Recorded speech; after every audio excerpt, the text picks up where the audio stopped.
What's good in the hoodie, y'all? It's me, Cheyenne. Today I'm back with another video. In today's video, I am, what am I doing?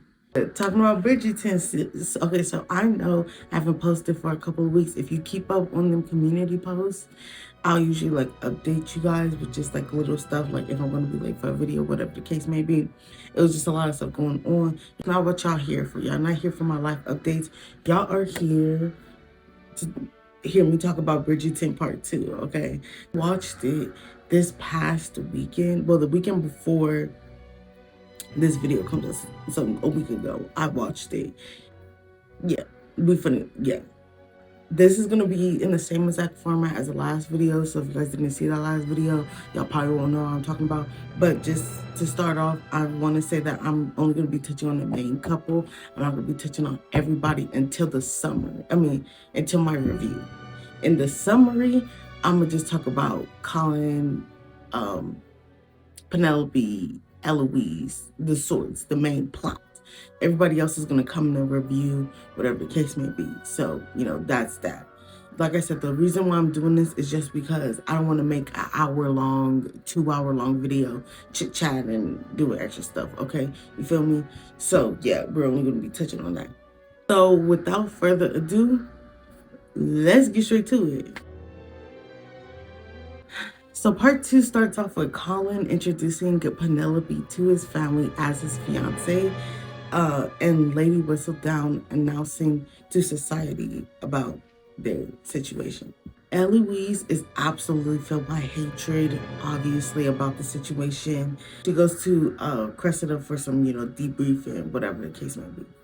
But Cressida, she's dealing with her own situation. She's not too happy to really talk about what's going on with Colin and, the sorts, when she got her own thing going on, right? This Featherington, who is Penelope's mom, is upset about Penelope's marriage because she doesn't feel like it's safe and secure. She feels as though, oh, he's only gonna mess with you. He's not gonna marry you, whatever the case may be. So it's just a whole lot. Colin and Penelope end up having sex for the first time. This was obviously before they still got married, but they're engaged or whatever the case may be. He confronts her mother and then he tells her that she loves him. That he loves her, sorry. Queen ends up putting out a bounty for Lady Whistledown because now she feels like her guard is low. Lady Whistledown's guard is low. So she wants to put out a bounty in order to be like, yeah, go find her, whatever the case may be. So the bounty was like for $5,000, or 5,000 pounds, which is a lot for back in the day. Like that's cheese, right?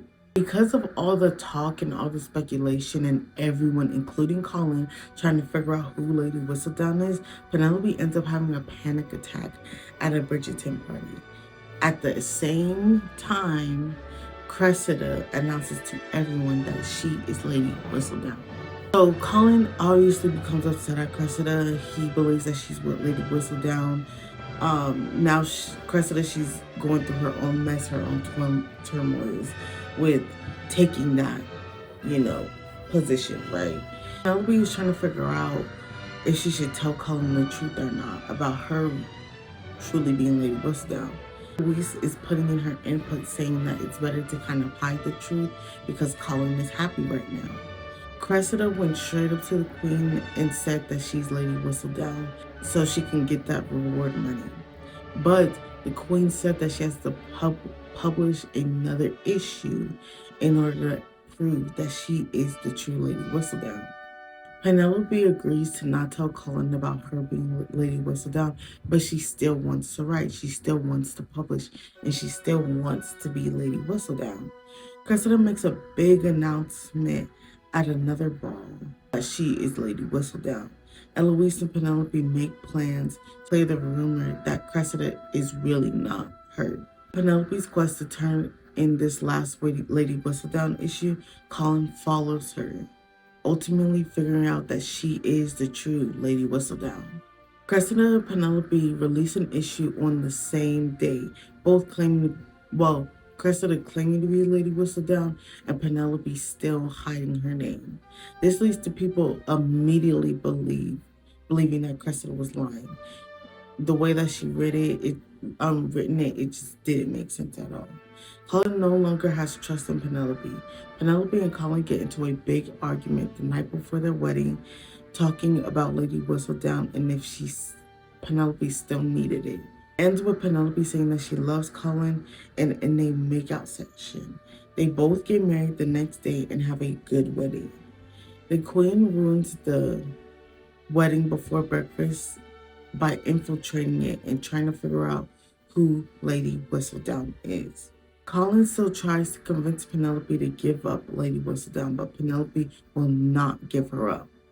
On Cressida's hunt to get the Lady Whistledown payment, she uncovers details on who the true Lady Whistledown is. Cressida confronts Penelope about being Lady Whistledown and tells her mom about it. Penelope tells Colin about how Cressida is now blackmailing him. This leads to a debate if they should pay her or not. Colin talks to Cressida, but it only ends with Cressida demanding more money. Penelope decides to make a plan to set everything right. The Queen shows up to Penelope's sister's wedding. This leads to the Queen outing Lady Whistledown and forcing Penelope to explain herself in front of everyone. Penelope explains herself, and it seems like the whole town accepts. Penelope and Colin are happy by the end and have a baby boy. Okay, that's pretty much the whole entire thing that happened this season. It was a whole lot, but it was a whole little. And I'll get into that in my review. But first, I'm going to start off in this review by saying talking about Penelope and Colin's relationship. First of all, period. I'm sorry, I'm here for it. I know some people feel as though Colin is just not good the way he treated Penelope, but it was also like the way I feel about it. If I was to find out I was messing with this dude and whatever the case may be, and just a few months ago or even a year ago, they used to talk mess about me and mine, yeah, no. Period. That's that. But I'm kind of glad that they came together at the end. I'm kind of glad that he understood her side on why she wants to continue the Lady Whistledown, series, whatever. I'm kind of glad everything just came in and they have a little baby boy. I'm happy about that. I love it. Penelope just looked amazing this season, obviously. Period. Like, we already know this season, yeah, it was really her season. She did her too.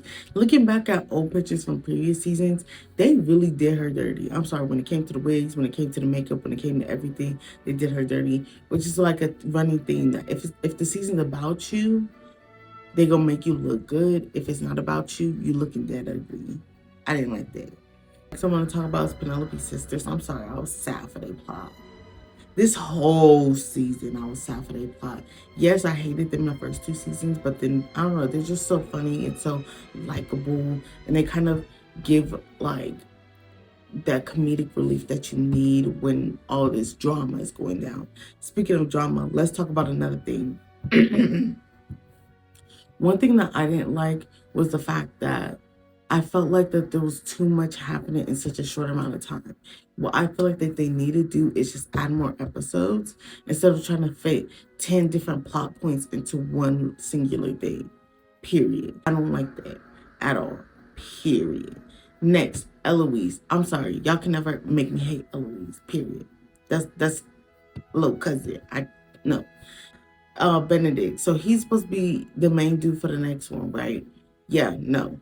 I don't know if I could deal with his storyline right at this moment, not right now, only because of the fact that I know that I love Benedict, I do, but I know that probably this next season is going to be a lot of him having to mature, having to grow up, and I think that's what I like about him is the fact that he's old, like he's a grown man or whatever, but he's still like so fun and so free. And I think that's what I like about him, but it is going to get to the point where he needs to grow up. And then I kind of realized that relationship where he relates and likes to be around his younger siblings so much more than his older ones. Like his older ones, it's just chit-chat, conversations, whatever.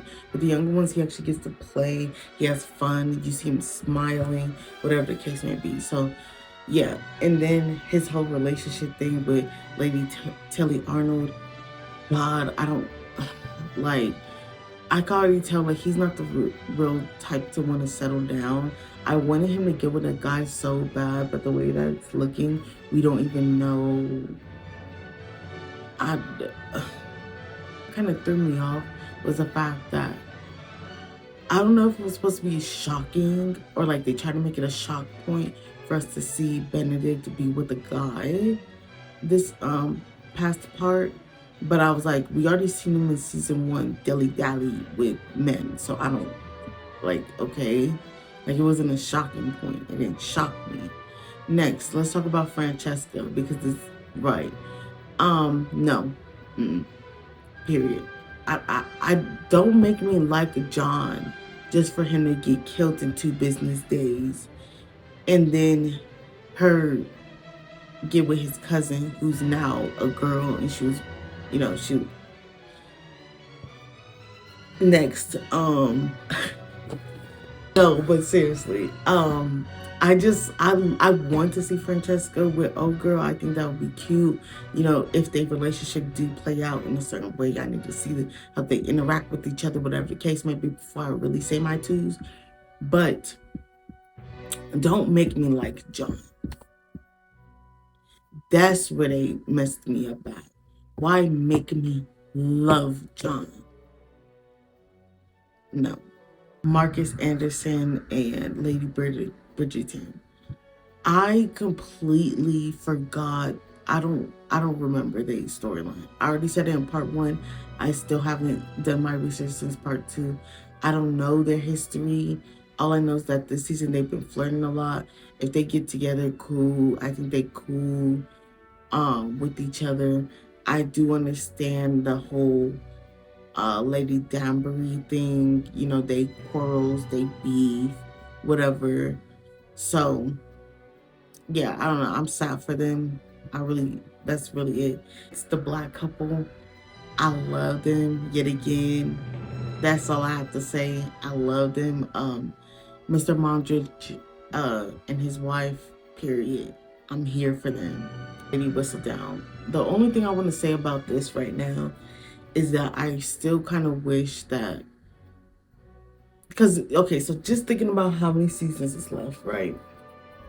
I feel like as in the books, yeah, they probably exposed who Lady Whistledown was earlier. I feel like as a TV show, the whole mystery about who Lady Whistledown is played so much in at least season 1 that I was so shocked when season 2 came out and we already kind of found out who it is, and then season 3 the whole entire society knows. So it's just like, okay, I don't care about what Lady Whistledown has to say anymore. Like, because we already know who it is. Like, the whole entire factor for me was the fact that it was a mystery, and now it's kind of like, okay, like, you feel me? And now I just feel like it shouldn't be a main factor, or it's probably not even going to be written as a main factor anymore, only because that whole mystery is gone. That's it. But yeah, I very much did enjoy this season. I loved it. It's one of my favorite seasons. I know some people are going to argue, say, no, Kate Anthony was better, whatever the case may be. You can say your twos all you want. I'm saying, me personally, I love this season. Let me know which season y'all like the most so far. Or even Queen Charlotte, y'all can say that one. This one, I'm sorry, for me, beats everyone. That'll be it for today's video. I hope you guys did enjoy it. The videos are going to be more consistent now, hopefully. And yeah, don't forget to hit that like button. Don't forget to subscribe. Don't forget to comment down below. And yeah, see ya.